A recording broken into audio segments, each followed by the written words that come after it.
ایک شخص تھا عمر بن عبد ود، 90 سال کا بوڑھا۔ حضرت علی گھوڑے پہ بیٹھے نکلے، اور جب اس کے سامنے گئے تو جا کے کہنے لگا میرا پتہ ہے؟ حضرت علی فرمانے لگے تو اپنا چھوڑ، میرا پتہ ہے تجھے؟ اتنا سخت پاگل ہوا غصے میں کہ اس نے اپنے گھوڑے کے پیر کاٹ ڈالے۔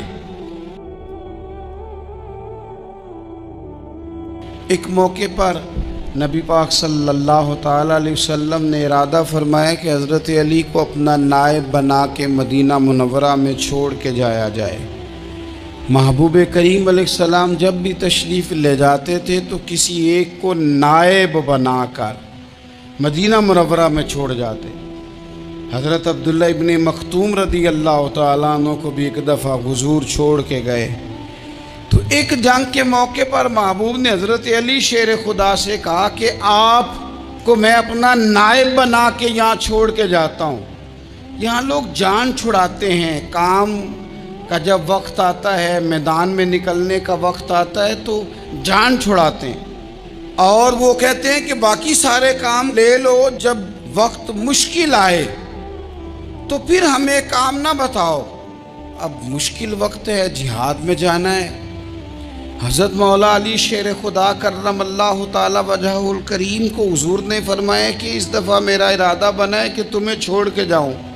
تو حضرت علی کو چھوڑ کے جایا جا رہا ہے، ان کو مدینے میں رہنا ہے، میدان میں نہیں جانا۔ عام آدمی کتنا پسند کرتا ہے کہ میں آرام سے رہوں گا، لیکن حضرت علی کو اتنا شوق تھا میدان جہاد کا، اتنی تڑپ تھی ان کے دل کے اندر کہ عرض کرنے لگے یا رسول اللہ صلی اللہ تعالی علیہ وسلم، رو پڑے، کہنے لگے حضور ساری دنیا میدان میں جہاد کرے گی اور میں یہاں عورتوں اور بچوں کے پاس رہوں گا، میں یہاں عورتوں اور بچوں کے بیچ وقت گزاروں، حضور مجھے لے کے جائیں۔ تو وہاں بھی حضور نے محبت کی بات سمجھائی، فرمایا علی جب حضرت موسیٰ کوہ طور پہ گئے تھے تو اپنے بھائی جناب ہارون کو چھوڑ گئے تھے، تو تم بھی تو میرے لیے اسی طرح ہو نا جس طرح موسیٰ کے لیے ہارون تھے۔ لیکن فرمایا یہ یاد رکھنا میرے بعد نبی کوئی نہیں، حضرت موسیٰ بھی نبی ہیں اور جناب ہارون بھی نبی ہیں علیہم السلام، لیکن وہ انہیں چھوڑ کے گئے تھے، میں تمہیں چھوڑ کے جا رہا ہوں۔ کہ ایک بات اپنے ذہن کے اندر بٹھانا کہ میرے بعد کوئی نبی نہیں آئے گا۔ تو عزیز بھائی، حضرت مولا علی شیر خدا کا جذبہ جہاد۔ اچھا پھر میں نے دیکھا ہے جس زمانے میں میں اور آپ رہ رہے ہیں، اس زمانے میں لوگ کمزور ہوتے جا رہے ہیں نفسیاتی طور پر، ڈری ڈری سی باتیں لوگ کرتے ہیں، سہمے سہمے سے جملے بولتے ہیں، اور یہ ہر بندے کا اپنا الگ ڈر ہے۔ دانشوروں نے لکھا ہے کہ غریب آدمی کا ڈر تھوڑا ہوتا ہے، اور جو اونچے عہدے پہ چلا جائے اس کا ڈر، یعنی زیادہ ہاتھ اپوزیشن کے نہیں بندے ہوتے، حکومت کے بندے ہوئے ہوتے ہیں۔ لوگوں کو ساتھ لے کے اپوزیشن نے نہیں چلنا ہوتا، حکومت نے چلنا ہوتا ہے۔ تو حکومت میں جب لوگ ہوتے ہیں تو ان کے اندر کمزوری آ جاتی ہے، جب آپ بڑے عہدے پہ چلے جاتے ہیں تو آپ کی مجبوریاں بھی بڑی ہو جاتی ہیں۔ ہر آدمی کہیں نہ کہیں کمزور پڑتا ہے، اور ہمارے ہاں تو لوگ ذرا بیمار ہو گئے تو گئے۔ اور آج کل جو سب سے بڑا مسئلہ ہے وہ یہ ہے کہ لوگ کیا کہیں گے، اور لوگوں نے بڑے بڑے لوگوں کو پاگل کر دیا ہے، بڑے بڑے لوگوں کو۔ ہمارے علماء نے ایک بات لکھی ہے کہ ایک دفعہ نا ایک استاد صاحب سبق پڑھانے کے لیے آئے تو طالب علموں نے ارادہ کیا کہ آج استاد جی کو بیمار کرنا ہے۔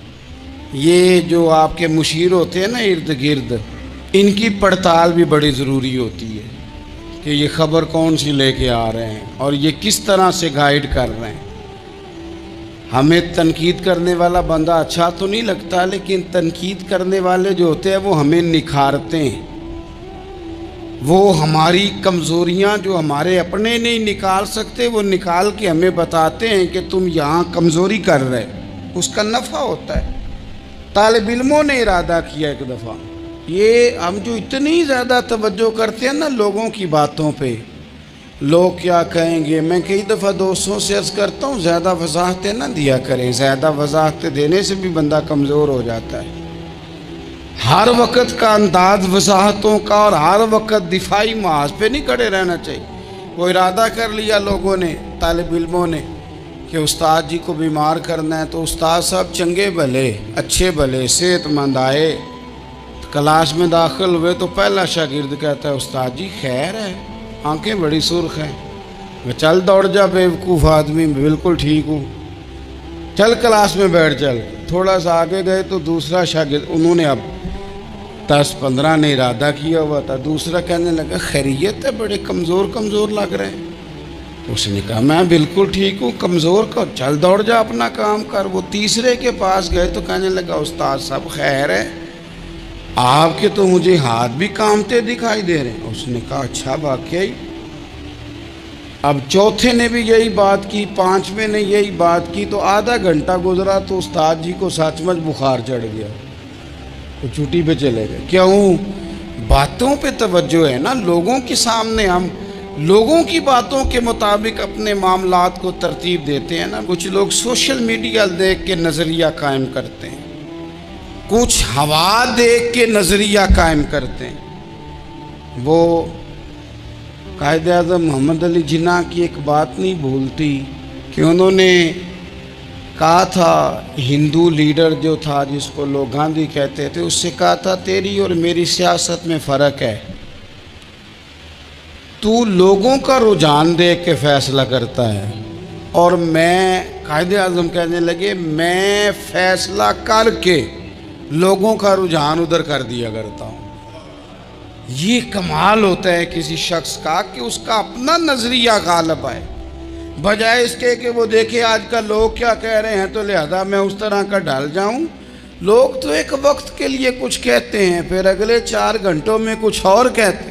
حضرت مولا علی کے مزاج میں استقامت ہے، اور جو لوگ جو بہت زیادہ پراپوگنڈا کرتے ہیں اور بہت زیادہ کسی کے بارے میں بات کرتے ہیں، ان کا وہ مزاج نہیں، ان کی وہ طبیعت نہیں، وہ اپنے حساب سے فیصلہ کرتے۔ ایک شخص تھا عمر بن عبد ود، 90 سال کا بوڑھا، لیکن جب تلوار لے کے میدان میں آتا تھا تو 1000 آدمی کے مقابلے میں لڑتا تھا، اور لوگ جگہ جگہ یہ کہتے تھے تو اس طرح ہے جس طرح عمر بن عبد ود لوگوں کو ڈراتا ہے، تو اس طرح ہو گیا۔ یہ اس کے ارد گرد کے لوگ اس کی مثالیں دیتے تھے۔ جنگ خندق جب ہو رہی تھی تو یہ مقابلے میں آ گیا، تو حضرت علی المرتضیٰ شیر خدا کرم اللہ تعالی وجہ الکریم بھی تشریف فرما تھے۔ اب پورے عرب کے اندر اس کے بارے میں یہ کہا جاتا تھا کہ اس سے نہ لڑو، وہ تو خونخوار ہے، وہ تو درندہ ہے، وہ تو جنگلی شیر کی طرح آتا ہے، وہ تو کاٹ کھانے کو دوڑتا ہے، اس سے کون لڑے۔ ایک خیال تھا، اور وہ پراپوگنڈا بعض اوقات اتنا زیادہ کسی کے بارے میں ہوتا ہے کہ ذہن میں، بچے لوگ آتے ہیں نا بچہ دم کرانے کے لیے تو کہتے ہیں پیر صاحب بڑا ضدی ہے، کسی کی بات نہیں مانتا، باقی بچے ٹھیک تھے، یہ تو بڑا ہی نالائق نکل آیا ہے۔ تو میں کہتا ہوں کہ آپ اس کے سامنے یہ والی باتیں نہ کریں، یہ پکا ہو جائے گا کہ میں ضدی ہوں۔ تو آپ ذہن بنا رہے ہیں اس کا کہ تو اس طرح کا ہے، ذہن بنا دیا لوگوں نے کہ عمر ابن عبد ود کے مقابلے میں کوئی نہیں آ سکتا۔ خندق میں یہ آیا، اس نے للکارا مسلمانوں کو، آؤ وہ تمہاری جنت کدھر ہے جس کے بارے میں تم کہتے ہو کہ ہم شہید ہوں گے، تو آؤ میرے مقابلے میں نکلو۔ جب اس نے پہلی دفعہ للکارا تو ابھی بات ختم نہیں ہوئی تھی کہ مولا علی تلوار لے کے اللہ اکبر کہتے کھڑے ہو گئے۔ حضور نے فرمایا بیٹھ جاؤ، حضرت علی پھر بیٹھ گئے۔ وہ پھر پکارا اٹھو کوئی میرے مقابلے میں، تو مولا علی شیر خدا پھر کھڑے ہو گئے، پھر کھڑے ہو گئے۔ حضور نے فرمایا بیٹھ جا۔ ایک شخص نے کہا علی یہ عمر بن عبد ود ہیں، فرمایا مجھے پتہ ہے۔ نہیں سمجھے آپ بات، میں آپ کو سمجھا کے لایا ہوں پیچھے سے کہ پراپوگنڈا کرتے ہیں نا لوگ، ہو آگے نہ جانا، یہاں کرنٹ بڑا زیادہ ہے، وولٹیج بڑے سخت ہیں، تو آگے نہ بڑھنا۔ بھئی کیا ہو جائے گا؟ اٹھ باندھ کمر کیوں ڈرتا ہے، پھر دیکھ خدا کیا کرتا ہے۔ حضرت علی تیسری دفعہ اس نے کہا نا ہے کوئی، تو حضرت علی پھر اٹھے۔ اب تو رسول پاک صلی اللہ تعالی علیہ وسلم نے تھپکی دی۔ بعض جگہ یہ ہے کہ حضور نے خود تلوار تھمائی، سر پہ امامہ باندھا، اور حضور نے فتح یابی کی دعا فرمائی۔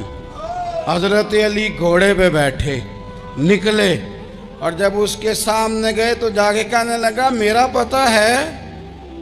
حضرت علی فرمانے لگے تو اپنا چھوڑ، میرا پتہ ہے تجھے؟ مجھے تو جانتا ہے؟ کہنے لگا میں 1000 کے مقابلے میں اکیلا لڑتا ہوں۔ حضرت علی شیر خدا فرمانے لگے پتہ نہیں تو کن سے لڑتا رہا ہے، جانے وہ کون ہے جن سے تو لڑتا رہا ہے، وہ کون 1000 تھے جو تیرے مقابلے میں آتے تھے، پتہ نہیں تو۔ کہنے لگا میرا نام میری ماں نے عمر بن عبد ود رکھا ہے۔ فرمایا چھوڑ تو، میری ماں نے میرا نام حیدر رکھا ہے۔ کہنے لگا تیری عمر چھوٹی ہے، کوئی بڑا لا۔ فرمانے لگے یہ تو جب پنجے میں پنجہ ملے گا تو پتہ چلے گا عمر کس کی چھوٹی ہے، ابھی تو کہانیوں سے متاثر کرنا چاہتا ہے، تو چاہتا ہے کہ تو پریشر ڈالے اور میں تیری بات سنوں، تو مقابلے میں آ، ڈینگے نہ مار، کہانیاں نہ سنا، دیواریں ہلتی رہتی ہیں اور در کانپ جاتا ہے۔ علی کا نام سن کے اب بھی خیبر کانپ جاتا ہے۔ تو مقابلے میں آ، تو باتیں بنا رہا ہے، کہانیاں سنا رہا ہے۔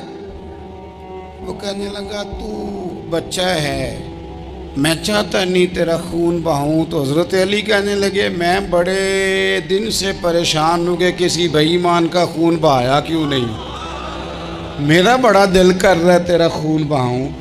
اس نے بڑی زوردار ضرب لگائی، غصے میں اتنا پاگل ہوا، کیونکہ اس کے بارے میں معروف تھا کہ وحشی مزاج آدمی، اتنا سخت پاگل ہوا غصے میں، اس نے اپنے گھوڑے کے پیر کاٹ ڈالے، پہلے تلوار گھوڑے کو دے ماری، اس کو کاٹ کے دوڑا۔ یہ کیوں کرتے تھے لوگ؟ عرب کے لوگ اس وقت یہ کام کرتے تھے کہ ہم نے گھوڑا ہی مار ڈالا ہے تاکہ ہم بھاگ نہ سکیں۔ کہتے ہیں نا کشتیاں جلا دی ہیں کہ اب واپس جانے کا راستہ ہی بند ہو جائے، گھوڑے کے پیر کاٹ ڈالے کہ بھاگنا نہیں۔ اور بڑی زور سے اس نے ضرب لگائی حضرت علی پر۔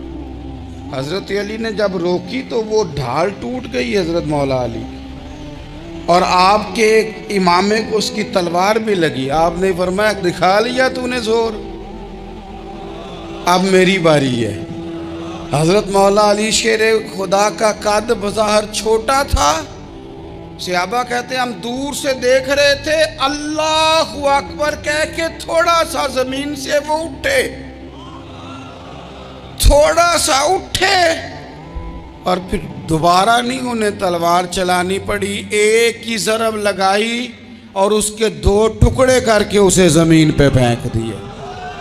تو عزیز دوست، آپ یاد رکھیں گے اس بات کو کہ اپنی زندگی کے اندر مروب ہونا چھوڑ دیں، روب میں ہو۔ تاتاریوں نے مسلمانوں کو مروب کر لیا تھا، روب ڈال لیا تھا کہ ہم بہت بڑے لوگ ہیں۔ یہی آج ہمارے ساتھ بہت سارے لوگ کرتے ہیں، دلوں میں روب آ جاتا ہے، امیر رشتہ دار کا، فلانے کا، پھر وہ جو مرضی کرتا ہے۔ تاتاریوں کی ایک بی بی، وہ کیا کرتی، وہ 9-10 مسلمان نوجوانوں کو سڑک پہ کھڑا کر جاتی، کہتی ادھر کھڑے ہونا، میرے آنے تک ہلنا نہ، جوان ہے لیکن روب ہے نا کہ یہ بڑے وحشی ہیں۔ وہ اکیلی بی بی اندر جاتی، تلوار لے آتی، اور وہ کھڑے ہیں، وہ بھاگے بھی نہیں، اتنا ڈر گئے، ٹانگیں کانپ رہی ہیں، بھاگنے کی بھی جرت نہیں کر رہے۔ تسلی سے گئی ہے، تلوار لے کے آئی ہے، اور اس نے 9 جوان مسلمانوں کے گلے کاٹ دیے۔ اس روب سے نکلے باہر، نوجوانوں سے کہتا ہو نکلو۔ اور جن لوگوں نے دنیا میں انقلاب برپا کیا وہ غریب گھروں کے تھے، وہ لوگ تھے کہ جو بظاہر کسی بڑے قبیلے سے نہیں تھے. آپ محنت کریں، تعلیم حاصل کریں، جد و جہد کریں، مشقت کریں، اپنی زندگی میں کچھ مقاصد کے حصول کے لیے آگے بڑھیں. اور اگر آپ کہیں کہ دائیں بائیں میرے فلاں آدمی مجھے یہ مشورہ دے رہا ہے، تو کچھ لوگ دنیا میں باتیں کرنے آئے ہیں، انہوں نے باتیں کرنی ہیں اور بڑا فائدہ ہوتا ہے. ان کو باتیں کر لینے دیں، ان کو کرتے رہنے دیں. کام کرنے والا بندہ کام کرتا ہے اور کرتا ہی چلا جاتا ہے، وہ منزل تک پہنچ جاتا ہے. تو حضرت علی کے مزاج میں دلیری ہے، ہمت ہے، ایک بات. اور دوسری بات دانائی، حکمت. یہ جو ہمارے فیصلے ہیں نا جذباتی، اور جناب آج فلانے نے یہ کہہ دیا تو میرا پروگرام یہ بن گیا، تو پھر کل کسی نے اور کچھ کہہ دیا تو میرا پلان اور بن گیا. میں سب سے زیادہ ان لوگوں کے حق میں پریشان ہوتا ہوں جو سویرے کچھ اور کہتے ہیں، دوپہر کو کچھ اور کہتے ہیں، شام کو کچھ اور کہتے ہیں. بھئی آپ کا کوئی نظریہ ہونا چاہیے، کوئی ویژن ہونا چاہیے زندگی میں، آپ کے اندر کوئی حکمت اور دانائی ہونی چاہیے. اس کے لیے کیا کرنے کی ضرورت ہوتی ہے؟ اس کے لیے ضرورت ہوتی ہے کہ آپ کا ذہن ایک طرف ہو. میرے اسا فرمایا کرتے تھے زندگی میں ایک کام کر لو پر صحیح کر کے کر لو. ہم نے تو سارے کام کرنے ہیں. آج کل ہر بندہ صحافی ہے، ہر بندہ تجزیہ نگار ہے، ہر بندہ سیاستدان ہے، ہر بندہ ہی مفتی ہے، ہر بندہ ہی جناب واعظ ہے، ہر بندے کے پاس ہی کچھ مسئلے. اس کا نقصان یہ ہے کہ کسی کے پاس بھی کچھ نہیں. وہ کسی درویش نے کہا تھا کہ جب سب لیڈر ہوں تو سمجھو کوئی لیڈر نہیں، کیونکہ سارے جو لیڈر ہو گئے. میرے عزیز، ایک طرف ذہن کو رکھیں اور اپنے اس کام میں کمال پیدا کریں. حضرت مولا علی شیر خدا کو اللہ نے حکمت دی تھی. نبی پاک صلی اللہ تعالی وسلم کے صحابی حضرت عبداللہ ابن مسعود رضی اللہ تعالیٰ عنہ فرماتے ہیں، امام ابو نعیم نے لکھا ہے کہ حضرت عبداللہ ابن مسعود فرماتے ہیں نبی پاک صلی اللہ علیہ وسلم نے فرمایا اگر حکمت کے 10 حصے کیے جائیں نا، دانائی کے 10 حصے کیے جائیں، تو اس میں سے 9 حصے اللہ تعالیٰ نے حضرت علی کو عطا فرمائے اور ایک حصہ باقی لوگوں کو ملا ہے. دانا تھے، معاملہ فہم. کچھ بندے بڑے منافق قسم کے تھے تو حضرت علی آسان ہو گئی،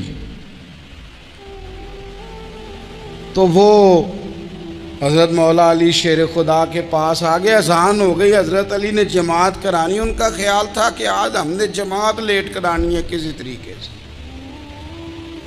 ہم چونکہ زیادہ باتیں، میں دوستوں سے کہتا ہوں بہت زیادہ خبریں نہ دیکھا کرو، بہت زیادہ بھی چیزیں نہ سنا کرو. آپ تو میرے بھائی موبائل کے اندر چلے جائیں گے، پھر باہر کی دنیا تو اور ہے. تو تھوڑا باہر بھی نکلیں تصویروں سے، تھوڑا باہر بھی آئیں، دیگر معاملات بھی دیکھیں. ہمیں بڑے بڑے اچھے لوگ زندگی میں مل جائیں گے لیکن ہم ان کے قریب نہیں جاتے، ہم دیکھتے نہیں کہ اصل بات کیا ہے. سنی سنائی چیزوں پر زیادہ گمان کرتے ہیں. اب حضرت علی چونکہ بڑے دانا تھے، مصلی پہ بڑھ رہے ہیں، جماعت کھڑی کرنی، اللہ اکبر کہہ رہے ہیں. بندوں کا خیال تھا نماز لیٹ کرانی ہے. نے فٹافٹ حضرت علی سے کہا کہ حضور ذرا وہ جانور تو بتائیے گا کتنے ہیں جو انڈے دیتے ہیں، اور ذرا وہ بھی بتائیے گا جو بچے دیتے ہیں. یہ ذرا اب کتنے کو بندہ جانور گنے، آہستہ آہستہ بندہ شمار کرے. ہو بکری جو ہے وہ بچہ دیتی ہے، مرغی انڈا دیتی ہے، اور گائیں جو ہے وہ بچہ دیتی ہے، اور بطخ جو ہے وہ انڈا دیتی ہے. بندہ تو یہ گننے لگ جائے. تو حضرت علی شیر خدا یہاں ہاتھ ہیں، فرمانے لگے گھر جا کے گن لینا. موٹی سی بات بتاتا ہوں، جن جانوروں کے کان باہر ہوتے ہیں وہ بچے دیتے ہیں، جن کے اندر ہوتے ہیں وہ انڈے دیتے ہیں. اللہ اکبر. نماز کی نیت باندھ لی، تم گننا گھر جا کے. موٹی سی بات بتا دیتا ہوں. وہ صاحب کہتے ہیں میں حضرت علی رضی اللہ تعالیٰ عنہ کو الجھانے آیا تھا، میں خود بڑا الجھ گیا. یہ کیا ماجرا ہے، کیا معمہ ہے کہ دو فکروں میں انہوں نے بات کو سمیٹا اور کمال کر دی۔ کہنے لگے گھر جا کے گننا، یہاں ٹائم نہیں، نماز کا وقت ہے، بس جن کے کان اندر ہے نا وہ انڈے دیتے ہیں، اور جن کے باہر ہیں وہ جا جا کے حساب کرنا۔ آپ ڈھونڈ لیں، تلاش کر لیں، چلے جائیں ماہرین کے پاس، پر شیر خدا شیر ہی ہے۔ حضرت مولا علی کے جملوں میں کمال ہے، ان کی دانائی، ان کا تدبر، ان کی حکمت، ان کا فہم، ان کی فراست، ان کا کمال۔ ایک شخص بڑی دور سے آیا، اس نے کہا حضور مجھے نا لمبی باتیں یاد نہیں رہتی، دو باتیں بس بتا دیں میں عمل کروں تو زندگی بن جائے، دو باتیں۔ تو حضرت علی فرمانے لگے لمبی امیدیں نہ لگانا، لمبی امیدیں نہ لگانا، موت کا پتہ نہیں کب آ جائے گی۔ منصوبہ بندی ضرور کرنا آنے والی نسلوں کے لیے، اپنی اپنی ذات کے لیے لمبی امیدیں نہ باندھنا، یہ بھی کر لوں گا، یہ بھی کر لوں گا۔ ہم ریٹائر نہیں ہوتے زندگی بھر، پلان پہ پلان، پلان پہ پلان۔ تو اگر ہم پلان کر رہے ہوتے ہیں تو جو ہمارے نیچے ہوتے ہیں وہ ہمیں ریٹائر کرنے کا پلان کر رہے ہوتے ہیں۔ اولادیں تک والدین کو کمزور کرنے کے در پہ ہوتی ہیں کہ اب یہ ہٹے تو ہماری باری آئے۔ حضرت علی فرمانے لگے دو کام، ایک تو لمبی امید نہ باندھنا، اور دوسرا فرمایا اپنے نفس کی خواہش کی پیروی سے بچنا۔ دنیا میں رسوا وہ لوگ ہو جاتے ہیں جو اپنے نفس کی خواہش کی پیروی کرتے ہیں، وہ بزدل ہو جاتے ہیں جو خواہشات نفسانی کے پیچھے بھاگتے ہیں۔ یہ کام نہ کرنا۔ تو دانائی اللہ تعالیٰ نے انہیں دی۔